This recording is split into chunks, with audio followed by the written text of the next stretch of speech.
rigimar na NNPP ta ƙi ƙarewa, kuma jam'iyyar kamar da wanda a cikinsu ma ya faɗa kawai a takarda take, suna ce, kamar da jarida ta jiya ta buga cewa wannan magana ta jam'iyyar nan ta NNPP ita mai da mai kayan marmari da mai littafi abubuwa sun ƙi yin kyau. Da haka shi kuma yana ganin wannan shine farkon hawansa, yana son ya maimaita. To abu uku ne a wannan bayanin naka. Abu na farko, wannan ba wani abu ne sabo ba, tarihi ya tabbatar da haka. Domin ka kalli jamhuriya ta farko za ka ga Abba Mai Kwaro da shi da Malam Aminu Kano suna jam'iyya ɗaya, amma suka samu saɓani wanda ya raba su. Sannan ka ɗauki Akintola da Awolowo, shi ma ya koma ɓangaren su Ahmadu Bello MPC, ya rabu da Awolowo. Sannan ka taho kuma za a ga kusa-kusa su Abubakar Rimi da Balarabe Musa, su ma suka samu saɓani. Haka kuma idan ka taho za ka ga a MPN an samu saɓani, amma sai da su a cikin gida saɓanin yake, kowa ya ja batarsa, kamar ɓangaren su Magajin Gari da 'yan boko misali, kamar ɓangaren Ambassador Aminu Wali da Alhaji Maude, duk a MPN suke, amma kowa ya ja bata a tsakaninsu. Sannan kuma ka taho za ga kuma kamar Yariman Bukura da shi da Mahmud Shinkafi, kaga zai ga ya abu, ko tsakanin Wamako da Tambuwal za ga ya abu. Sannan ka dubi ma ƙaruwar lema, dubi Sola Saraki, Dr. Sola Saraki da ɗansa Bukola Saraki, wanda suka samu saɓani abin nan tsakaninsu da mahaifi da ɗama, wanda a fili ke. To da irin wayannan ba wani abu ne sabo ba, ɗaya kenan. Abu na biyu, mutane suna manta tarihi ne saboda ciwon da aka sawa mutane. Abin tausayi za ka ga mafi yawan mutane suna magana ne akan so da ƙi, shi ya fi yawa. Wani lokaci kuma sukan yi magana ne ba tare da sun tsaya sun kalli hakikanin abu ba.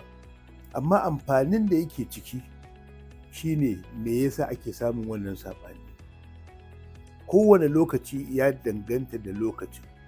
In ka ɗauki zamanin farko za ka ga da Malam Aminu Kano da Malam Abba Mai Kwaro, saɓani ne na su suna son a yi alaƙa da su Zik, shi kuma Abba Mai Kwaro yana ganin a'a. Naka samu saɓani, kuma daga baya su kansu Malam Aminu Kano a shekara ta 1982 sai da Zik ya zo yana neman su haɗi, ce a'a mun gane kuskuren mu, wancan don muna yara ne ba mu waye ba, muka yadda, yanzu ba za mu yadda ba. Kaga wannan. In ka dubi tsakanin Malam Aminu Kano da su Abubakar Rimi, shine su Abubakar Rimi suna tare da wannan gwamnoni tara da ake magana da wata fahimta, su kuma Malam Aminu Kano suna da fahimtar cewar ba za su yadda a haɗa su Awolowo ba saboda wancan abu da suka kuskure, da suke ganin sun yi kuskure a wancan lokaci. Kaga fahimta ce. Haka in ka taho tsakanin kowane mutum, in ka zo misali kamar a Kano, shi gwamnan Kano kamar na yanzu misali, shi Abba Kabir, shi yana ganin cewar a dunkule, ba wai shi ya fita da bakinsa ba, amma ka kalli tsarin, yana ganin ana rigima akan jam'iyyarsu ta NNPP, kamar yadda wani daga cikin mutanensa ma ya faɗa haka. Rigimar na NNPP ta ƙi ƙarewa, kuma jam'iyyar kamar yadda wanda a cikinsu ma ya faɗa kawai a takarda take, suna ce, kamar yadda jarida ta jiya ta buga cewa wannan magana ta jam'iyyar nan ta NNPP ita mai da mai kayan marmari da mai littafi abubuwa sun ƙi yin kyau. Da haka shi kuma yana ganin wannan shine farkon hawansa, yana son ya maimaita. Na ɗaya kenan. Da haka na biyu kuma yana jin tsoron kada a waye gari ya zama da jam'iyyar su ta zo, na farko ba da ita ba, na biyu a zo a yi zaɓe, yana jin tsoron ko gwamnatin tarayya ta hana shi ci, a masa fin ƙarfi misali. Wanda mafi yawan waɗanda duk suke koma gwamnoni APC za ga wanda suka yi bugu ɗaya ne suna son su yi na biyu. Da haka rashin amincewarsu da yardarsu da ba su yarda da gwamnatin tarayya ba, ba su yarda da hukumar zaɓe ba, ba su yarda da masu zaɓe ba, ba su yarda da kuma 'yan sanda da za su kare abin nan ba, suna ganin babu wani aminci a ko'ina. Da haka suke ganin amincinsu shine su koma wajen shugaban ƙasa, jam'iyyarsa, su zauna domin su kubuta daga wannan. To kaga shi kuma mai gidansa yana ganin a'a, mu tsaya a matsayin masu 'yanci, cewar har zuwa lokacin da aka waye gari ya zama na cewar ko mu samu biyan bukatunmu a can, ko kuma ya zama na cewa mu rasa biyan bukatunmu amma mu tsaya mun yadda mu faɗi a zaɓe mu ci gaba. To kaga wannan, to amma kan ne mai amfani, akwai amfani mai yawa. Na farko amfani Kano za ta amfana, na biyu Najeriya za ta amfana, na uku Arewa za ta amfana, na hudu siyasa za ta ƙara gyaruwa, na biyar wato dimokuraɗiyya za ta nutsu, sannan na shida zai zama darasi ga su iyayen ɗakin mutane da ake jam'iyyar ubangida da ake waye gari ya zama na cewa kowa yana ganin sai ya ɗauko wani nasa na kusa da shi, baya tunanin waye mai mutunci, waye mai nagarta, waye mai amana, waye wanda yake mutunci yake gani, kima yake gani, daraja yake gani, yakana yake gani, alkawari yake gani.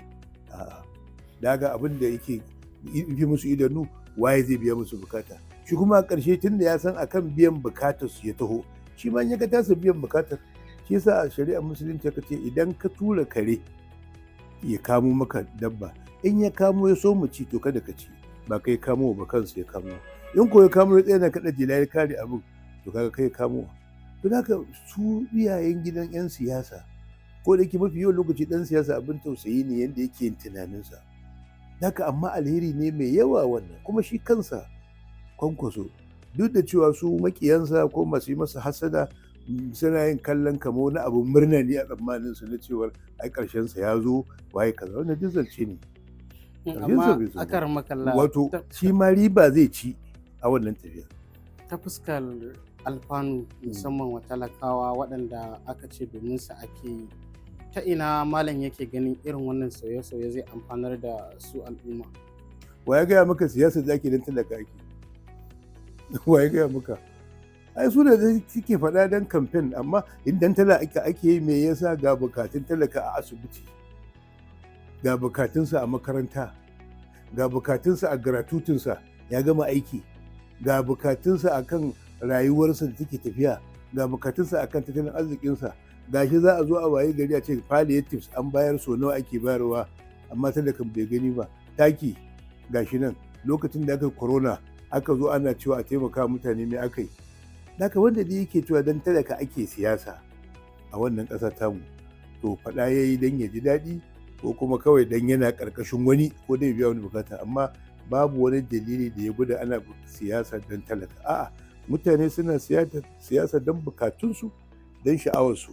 Shi kuma mai jefa ƙuri'a yana yi saboda damarsa ce amfani da ita. Shi yasa shi kansa talakan da yake jefa ƙuri'a baya tunanin waye dace jefawa, ko dai jam'iyyar da yake burge shi, ko kuma a tunda wane yana siyasa shikenan kai din nan ka zo ka tsaya din nagartarka ko wali ne kai, tunda yanzu aka san ka ba za a jefa maka ƙuri'a ba saboda hauka da rashin tunani, sai a jefa wannan da yake ai shi yana da kaza yana da kaza kuma ya sake komawa halaka.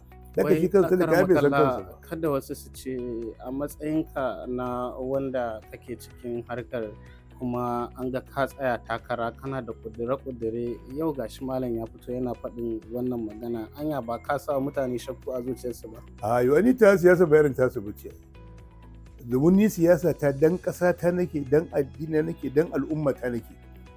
Haka akwai bambanci ai su siyasa ni ai kowa ya riga ya san rayuwa ta al'umma ce, kuma dan al'umma nake, kuma dan ƙasa ta nake, kuma dan addini nake. Haka amma su ko ba haka bane, domin babu wani dalili da ya gwada suna yin siyasa ne dan ƙasarsu da al'umma. In ba haka wani yasa su dinga yin abubuwan da ga mafi bukata amma babu. Da haka ba magana ce na siyasa ta wani abu da ba, ni siyasa ta manufofi na fitattu ne, kuma tafiya nake akan manufa sahihiya, dan al'umma ta nake, dan ƙasa ta nake, dan addini na nake. Kuma ran da din na samu nasara mutane za su gani a aikace. To akaramakalla, kamar a matsayinka na jam'iyyar adawa ta ADC, me kuke kallo ta fuskar siyasa ga irin waɗannan tsare-tsare a mahangarka? Ai mu a jam'iyyar mu ta ADC, duk da cewa irin wannan bayanin ba na son kawo jam'iyyar mu saboda magana ce kake da al'umma, kada ka zama ka ɗauki ɓangare, amma kaka je hota ba yi na bane. Yauwa, dan ni ba na shigo da maganar siyasa abin da ya shafi jama'a.